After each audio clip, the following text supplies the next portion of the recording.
Hello my dear students, मैं हूं आपका केमिस्ट्री मेंटर एसपी गुप्ता और आपका स्वागत है आप ही के अपने यूट्यूब चैनल सिग्मा एजुकेशन में। और आज हम डिस्कस करने वाले हैं मोस्ट इंपॉर्टेंट टॉपिक जिसका नाम है molecular mass and formula mass. Molecular मास हमें बहुत तरीके से काम आएगा, जैसे कि मॉलिक्यूलर मास हमें मोल निकालने के काम आएगा, हमें इक्विवेलेंट वेट निकालने के काम आएगा, हमें प्रेशर निकालने के भी काम आ सकता है गैस का, हमें 12th में एबनॉर्मल मॉलिक्यूलर वेट कैलकुलेट करते वक्त आएगा, हमें केमिकल इक्विलिब्रियम में भी इसका यूज है। तो बहुत सारे चैप्टर हैं 11th एंड 12th में। ऐसा बल्कि हम कहेंगे ऐसा कोई चैप्टर नहीं है फिजिकल केमिस्ट्री में जिसमें इसका यूज ना हो। इवन हमें ऑर्गेनिक केमिस्ट्री में भी समटाइम यूजफुल रहेगा। तो बच्चों स्टार्ट करते हैं molecular mass and formula mass. तो what is relative molecular mass? तो रिलेटिव मॉलिक्यूलर मास को समझने से पहले हम बेसिक समझते हैं। जैसे हमने एक टर्मिनोलॉजी पढ़ा था रिलेटिव एटॉमिक मास, पढ़े थे कि नहीं? रिलेटिव एटॉमिक मास बहुत इजीली मैं आपको समझाने वाला हूं। रिलेटिव एटॉमिक मास, इसमें हम जाने थे कि आपका ऑक्सीजन एटम का रिलेटिव एटॉमिक मास, रिलेटिव एटॉमिक मास जो होता था वो कैसी क्वांटिटी थी बच्चों? आपको याद होगा, यदि मेरा प्रीवियस लेक्चर भी देख सकते हैं आप एटॉमिक मास वाला, उसमें मैंने समझाया है। आपको समझने में क्या रहेगा, आसानी रहेगा। Relative atomic mass of oxygen जो था हमारा 16 था। कितना था? 16, मतलब मास नंबर के बराबर था। आपको याद होगा मास नंबर के बराबर था बच्चों। ओके, तो अब ध्यान दीजिएगा बच्चों, आपका हाइड्रोजन का मास कितना था? हाइड्रोजन का मास था 1 AMU। क्या था बच्चा लोग? 1 AMU था। ओके, आपका हाइड्रोजन का मास जो था 1 AMU। अब हमें एटॉमिक मास की जगह हमें निकालना है रिलेटिव मॉलिक्यूलर मास। क्या कैलकुलेट करना है बच्चा लोग? रिलेटिव मॉलिक्यूलर मास कैलकुलेट करना है। तो रिलेटिव मॉलिक्यूलर मास होता क्या है? हम इसको सिंपल वे में डिफाइन कर सकते हैं और इसका एक फॉर्मूला भी बुक में दिया हुआ है। सिंपल वे क्या है इसका सिंपल तरीका? हम कहते सकते हैं sum of relative atomic mass of all element present in a molecule या कंपाउंड। फॉर एन एग्जाम्पल, यह डेफिनेशन बहुत सिंपली मैंने डिफाइन कर दी है और एक फार्मूला भी बताऊंगा कि समटाइम कॉम्पिटेटिव एग्जाम में आपसे फार्मूला भी पूछ देगा ऑब्जेक्टिव क्वेश्चन में, तो आप जान पाएंगे। तो इधर ध्यान दो, सपोज दैट कि मुझको निकालना है H2O का रिलेटिव मॉलिक्यूलर मास RMM। तो RMM क्या होगा? RMM sum of RAM of all atom, जितने भी एटम या एलिमेंट प्रेजेंट होंगे। तो इधर ध्यान दो, H2O का निकालते हैं। किसका निकालते हैं? पहला H2O। तो H2O को लिखने का तरीका क्या है? ऐसे लिखेंगे। ओके, इसका स्ट्रक्चर बनाएंगे, ऑक्सीजन से बॉन्डेड रहेगा। तो आप रिलेटिव मॉलिक्यूलर मास जब इसका प्यारे बच्चों निकालोगे तो हाइड्रोजन 1 है, प्लस ऑक्सीजन का कितना होगा? 16 प्लस 1, हम कह सकते हैं 18 के बराबर होगा। ये हम ऐसे भी कह सकते हैं। हम और आसान टर्मिनोलॉजी में यदि इसको बोले तो relative molecular mass can be express as total number of nucleon present. Nucleon मतलब number of proton and number of neutron present in a molecule. प्यारे बच्चों, इन ए मॉलिक्यूल, एक मॉलिक्यूल में जितने भी होंगे। तो इधर पे ध्यान दो, बड़े ही इजीली हम कैलकुलेट कर लेंगे। अगला क्वेश्चन करते हैं। जैसे relative molecular mass of carbon dioxide, इसको आसानी से हम क्या कह सकते हैं, ऐसे कैलकुलेट करेंगे। कार्बन के कितने एटम है प्यारे बच्चों, वन एटम है। Number of atom into carbon का रिलेटिव एटॉमिक मास क्या होगा, तो कार्बन का सर होता है 12, ऑक्सीजन का सर होता है 16, तो 1 इंटू 12 प्लस ऑक्सीजन कितने है सर, तो सर 2 है इंटू 16, और जब हम दोनों को ऐड करेंगे देन वी विल गेट 44। और एक एग्जाम्पल करते हैं, अच्छा सा ग्लूकोज, क्योंकि एनर्जी के लिए हमें क्या चाहिए, ग्लूकोज चाहिए। तो ग्लूकोज का फार्मूला क्या होता है प्यारे बच्चों, C6H12O6, ये हमारा क्या है ग्लूकोज, जिससे हमें क्या मिलेगी, इंस्टेंट एनर्जी।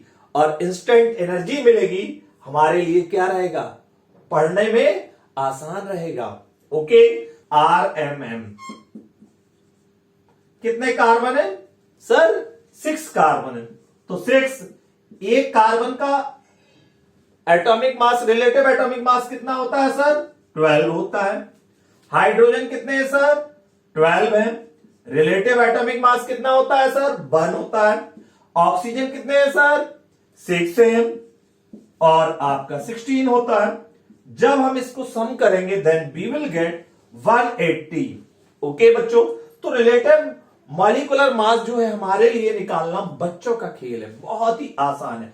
अब हम जाते हैं रिलेटिव मॉलिक्यूलर मास के बुक वाले फॉर्मूले पे। तो बुक में क्या फॉर्मूला दिया रहता है, mass of one molecule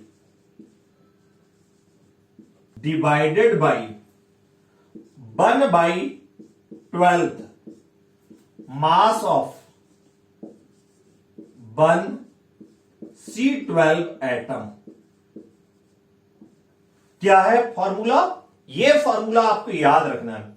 relative molecular मास का आपका फॉर्मूला होता है प्यारे बच्चों, क्या फॉर्मूला है हमारा, रिलेटिव मॉलिक्यूलर मास का mass of 1 molecule of element या कंपाउंड, एक मॉलिक्यूल का, और divided by 1/12 mass of 1 C12 atom, जो कि हम रिलेटिव एटॉमिक मास में ऑलरेडी पढ़ चुके हैं। आपके लिए सबसे आसान डेफिनेशन ये रहेगी प्यारे बच्चों, सबसे आसान डेफिनेशन आपके लिए ये रहेगी, या ये बात याद रखें आसानी से, सिंपल है, क्या कर देना है हमें, sum of the relative atomic mass of atom and simply calculate कर लेना है। Then take a snapshot, we will move forward. Molecular mass,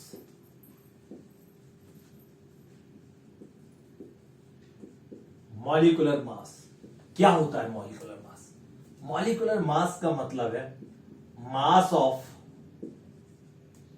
1 molecule of an element या कंपाउंड। एक बात और मैं बता दूं, ये आपका दूसरे तरीका मॉलिक्यूलर मास है। पहले हम क्या पढ़ चुके हैं, रिलेटिव मॉलिक्यूलर मास RMM, जो कि हमारा होता था टोटल नंबर ऑफ न्यूक्लियॉन्स के बराबर इन मॉलिक्यूल, इन ए मॉलिक्यूल, ये हम डिस्कस कर चुके हैं पहले ही। तो इसमें क्या है, आपका एक मॉलिक्यूल का मास है। तो एक मॉलिक्यूल में जैसे हम कहें mass of 1 molecule of O2, तो O2 में कितने एटम है, 2 ऑक्सीजन एटम है। कितने एटम है, 2, तो एक ऑक्सीजन एटम का मास होता है 16, तो 2 ऑक्सीजन का कितना हो जाएगा 32। और इसकी यूनिट क्या होती है, यूनिट होती है प्यारे बच्चों AMU, चूंकि एक मॉलिक्यूल का है AMU। और एक बात याद रखना, इसको डिफाइन आसान तरीके से मैं कर दे रहा हूं, जैसे रिलेटिव मॉलिक्यूलर मास था sum of relative atomic mass. इसी तरीके से ये क्या होगा, sum of atomic mass of all element in a molecule / compound। अब मान लो, और ये वैलिड होता है, कोई भी मॉलिक्यूलर मास हो वैलिड होगा ओनली फॉर कोवेलेंट मॉलिक्यूल। किसके लिए डिफाइन होता है, कोवेलेंट मॉलिक्यूल या कंपाउंड के लिए होता है, मतलब आयनिक के लिए डिफाइन नहीं होता है। ये याद रखना प्यारे बच्चों, बहुत इंपॉर्टेंट बात है ये बात। ओके, बहुत जगह आपका यूज भी होने वाला है मॉलिक्यूलर मास। चलिए हम अगला पॉइंट बताते हैं। यदि हमें एक फॉर्मूला ड्राइव करना हो तो हमने जाना सम ऑफ एटॉमिक मास।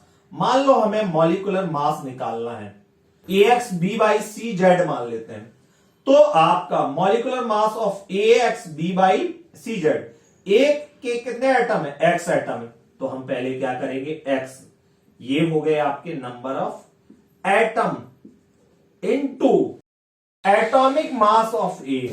क्या करेंगे, atomic mass of A plus Y क्या है, Y B है, तो Y into atomic mass of B plus Z कितने हैं, C है, क्या कर देंगे, into atomic mass of C। ये हमारा फॉर्मूला हो गया। अब एक क्वेश्चन करते हैं, हम निकालते हैं H2SO4 का। तो H कितने हैं, 2 H हैं। अब हाइड्रोजन का आपको पीरियोडिक टेबल से याद होना चाहिए, हाइड्रोजन का 1 होता है एटॉमिक मास, सल्फर का 32 होता है, ऑक्सीजन का 16 होता है। तो 2 हाइड्रोजन, 2 इंटू 1 प्लस सल्फर का कितना हो गया, 32 प्लस ऑक्सीजन कितने हैं, 4 इंटू 16, और जब हम इनको ऐड करेंगे तो हमारा 98 AMU आ जाएगा बच्चों। कितना आ जाएगा, 98 AMU H2SO4 का। अब ध्यान देते हैं, तो ये तो हमारा कैलकुलेट हो गया, और ये हमारा हो गया प्यारे बच्चों फॉर्मूला।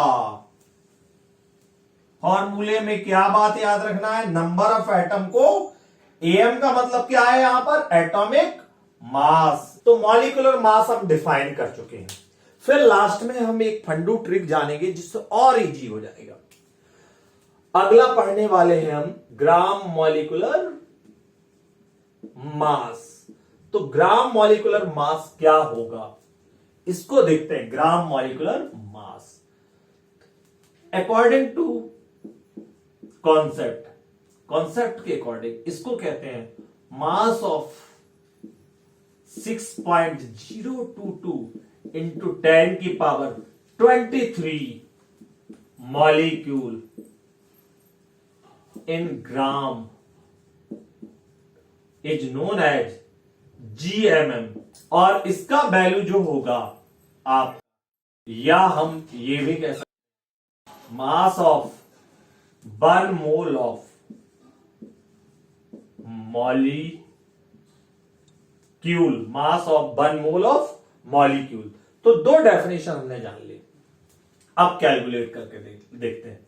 GMM, मान लो हमसे कहा जाए कि हमें GMM निकालना है O2 का।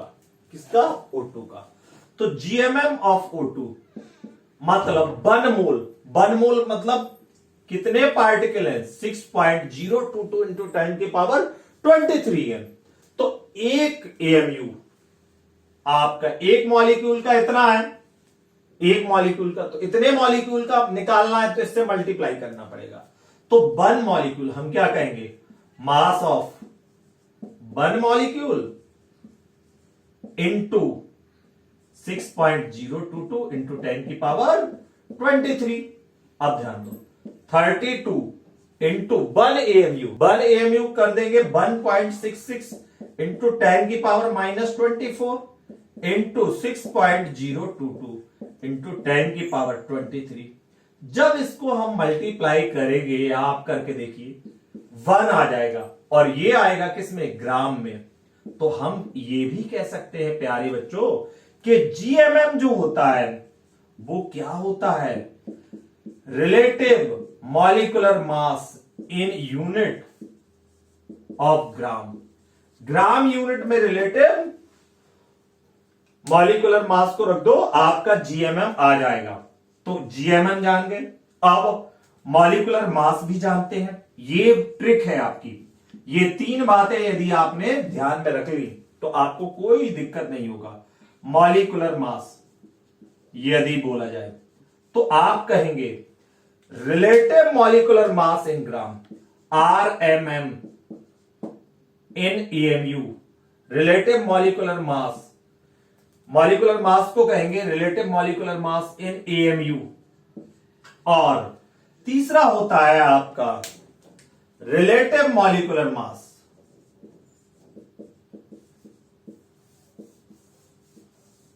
मॉलिक्यूलर मास ये क्या होता है आपका, जो है total number of nucleon, total number of nucleon. और ये इसकी कोई यूनिट नहीं होती है, ये क्या होता है प्यारे बच्चों, यूनिटलेस। तो आई होप तीनों क्लियर हो गए होंगे। और हम इनके क्वेश्चन करते हैं, टेक अ स्नैप शॉट। ध्यान देते हैं बच्चों, तीनों में क्या difference. Calculate relative molecular mass, molecular mass, mass and gram molecular mass for the given molecule या कंपाउंड। चलिए कैलकुलेट करते हैं।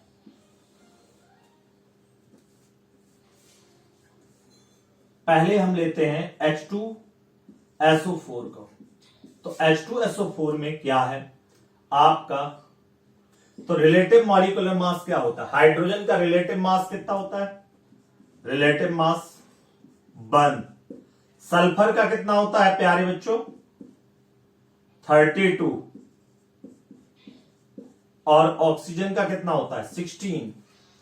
सबको ऐड कर दो तो 2 इंटू 1 प्लस सल्फर का कितना हो गया 32।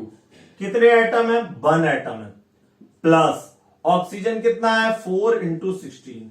जब इन सबको ऐड करेंगे तो 98 आ जाएगा। तो रिलेटिव मॉलिक्यूलर मास यूनिटलेस लिख दो। अब हमसे पूछा जाएगा मॉलिक्यूलर मास इसका, तो मॉलिक्यूलर मास क्या बोल देंगे प्यारे बच्चों, हमें बस यूनिट का ध्यान रखना है, 98 AMU बोल देंगे। और यदि हमसे पूछा जाएगा ग्राम मॉलिक्यूलर मास ऑफ H2SO4, ध्यान रखिएगा थोड़ा सा फर्क है, 98 ग्राम हो जाएगा प्यारे बच्चों, 98 ग्राम हो जाएगा। अगले क्वेश्चन की तरफ मूव करते हैं। एग्जाम्पल के तौर पर अगला क्वेश्चन है हमारा सुक्रोज C12, और बहुत इंपॉर्टेंट भी है, C12H22O11। ये आपका क्या हो गया प्यारे बच्चों, सुक्रोज। इसको क्या बोलते हैं आप, सुक्रोज बोलते हैं। तो सुक्रोज का क्या हो जाएगा, कितने एटम है कार्बन के, तो आपका रिलेटिव मॉलिक्यूलर मास यदि मुझे निकालना होगा तो कितना हो जाएगा, 12 कार्बन है।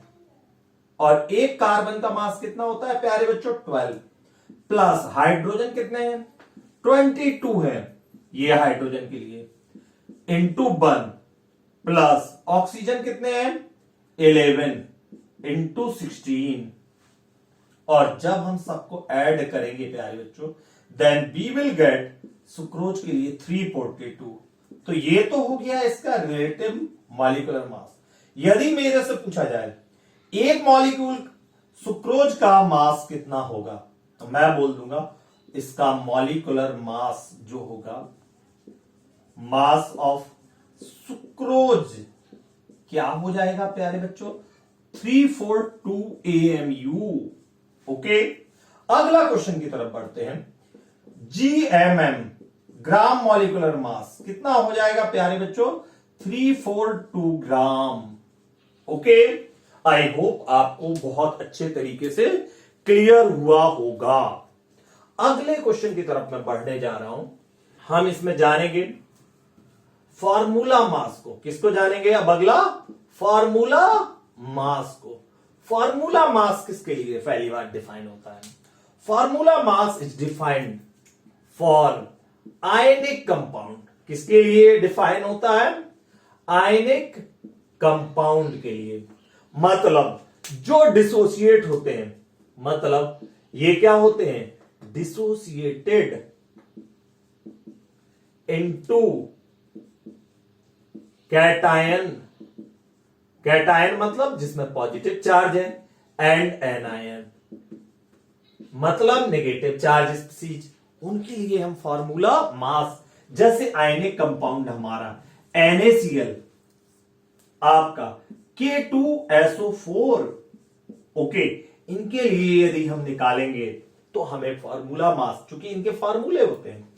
और सल्फेट -2, ये आपका क्या है प्यारे बच्चों? एनायन। बहुत इंपॉर्टेंट एनायन है। मैं आपको कुछ इंपॉर्टेंट एनायन के मोलर मास या फॉर्मूला मास याद करने के लिए सजेस्ट करूंगा।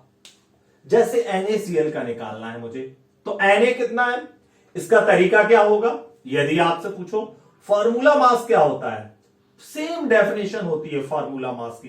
पहले हम डेफिनेशन जानते हैं, फिर 1 by 1 कैलकुलेट करेंगे। 1 2 3। तो डेफिनेशन क्या है? सम ऑफ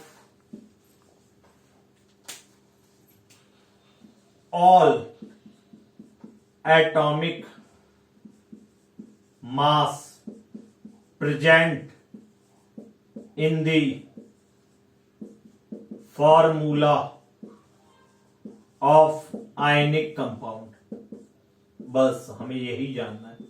तो आयनिक कंपाउंड के फॉर्मूला में जितने एटम हैं उनके एटॉमिक मास का सम कर देना है। और इसमें यदि हम ग्राम फॉर्मूला मास निकालना चाहेंगे तो 1 मोल का होगा। सेम तरीका है। तो अब NaCl का फॉर्मूला मास निकालना है हमें। तो NaCl का कितना हो जाएगा? NaCl का तो Na है एक, Na का कितना होता है बच्चों? 23। और Cl का कितना होता है सर? 35.5। तो यहां से आ गया बच्चों 58.5। Okay, clear?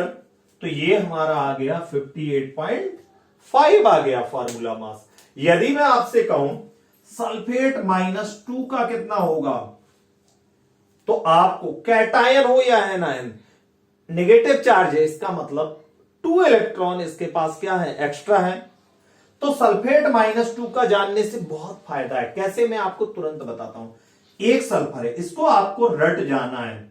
ओके, यदि मैं कहूं इसका मोलर मास कितना होगा, तो आपका सल्फर क्या है? 1 है। तो 1 × 32 प्लस ऑक्सीजन कितने हैं? 4 है। 4 × 16, तो आपका जब ऐड करोगे तो इधर आ जाएगा 64 प्लस 32 96। अब मुझे याद होने का फायदा क्या है?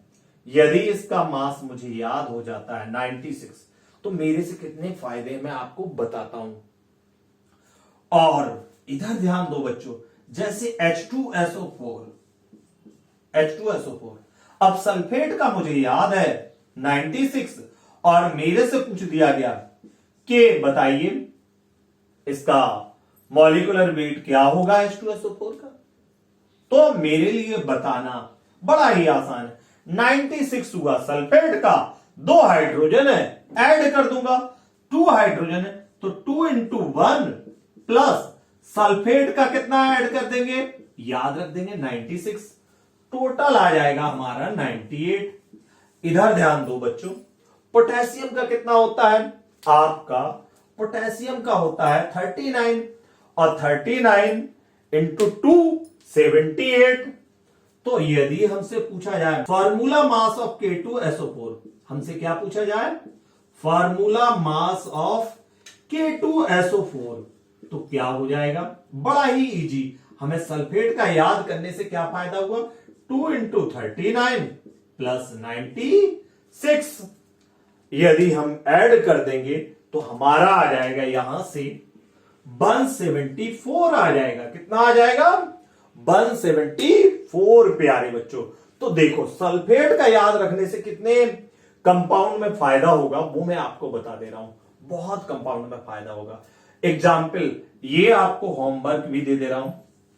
क्या क्या होमवर्क है? जैसे कैल्शियम सल्फेट का निकालिए आप। एक क्वेश्चन आपसे पूछा जाएगा Al2SO4 का होल थ्राइस का निकालिए।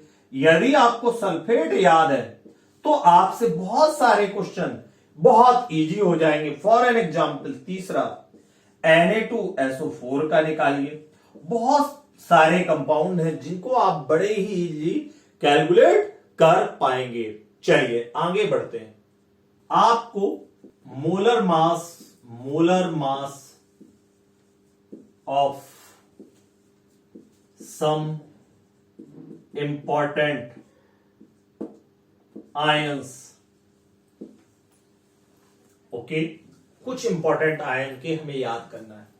एग्जाम्पल के तौर पर सल्फेट -2 जिसका मैं ऑलरेडी कैलकुलेट कर चुका हूं, इसका मोलर मास कितना होगा आपका, मतलब 1 मोल ऑफ आयंस का कितना मास होगा उसे मोलर मास कहते हैं। तो इधर ध्यान दो कितना हो जाएगा 96। इनके फायदे क्या होंगे वो भी आप जानेंगे। कार्बोनेट -2 तो कितना हो जाएगा कार्बोनेट, इसको क्या बोलते हैं, इनके नाम भी आप याद कर लीजिए, सल्फेट बोलते हैं। क्या बोलते हैं बच्चों? सल्फेट। इसको क्या बोलते हैं? कार्बोनेट। 1 इंटू 12 प्लस ऑक्सीजन कितने हैं 3 इंटू 16, और जब हम ऐड करेंगे देन वी विल गेट 60। कितना आ जाएगा? 60 के बराबर। अगला कार्बोनेट के बाद हम जानेंगे नाइट्रेट का, NO3 माइनस का। तो क्या बोलते हैं हम? नाइट्रेट बोलते हैं। तो नाइट्रेट का कितना हो जाएगा? नाइट्रोजन कितना है 1 इंटू 14 प्लस 3 इंटू 16, 62 हो जाएगा। कितना हो जाएगा? 62 हो जाएगा। फॉस्फेट का, फॉस्फेट मतलब PO4 -3 का, इसका बच्चा लोग PO4 -3 का। और फास्फोरस का कितना होता है बच्चा लोग? 31 होता है। ओके, तो 1 फास्फोरस है 1 इंटू 32 प्लस ऑक्सीजन कितने हैं 4 इंटू 16, तो हमारा यहां से आ जाएगा आपका 31 होगा। फास्फोरस का कितना होता है 31, तो इधर से आ जाएगा हमारा 95। अब देखो हमने फास्फेट जान लिया, साइनाइड का और निकाल लेते हैं। साइनाइड का कितना हो जाएगा? साइनाइड का आपका हो जाएगा जो है कार्बन का 12 प्लस नाइट्रोजन का 14, 26। इनके याद रखने के फायदे क्या है मैं आपको बताने वाला हूं, आपको बहुत ही अच्छा लगने वाला है। अगला जैसे कैटायन, कुछ कैटायन, 2 कैटायन हम याद करते हैं important cation, NH4 plus nitrogen कितना है 1 नाइट्रोजन है, तो 1 नाइट्रोजन मतलब 1 इंटू 14, हाइड्रोजन कितने हैं 4 है, इंटू 1 इक्वल टू 18।